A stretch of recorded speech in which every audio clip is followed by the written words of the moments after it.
খাবো না। এই দেখ কি করে জল পড়ছে থেকে, বিন্দুর থেকে। ভুটান থেকে জল আসছে। ওই দেখো ওই পাশটা ভুটান, আমি দেখাতে পাচ্ছি।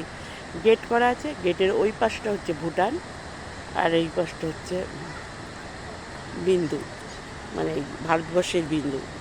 তো আর এই যে দেখছো জলের ফোর্স, এটা যদিও তেমন কিছু না।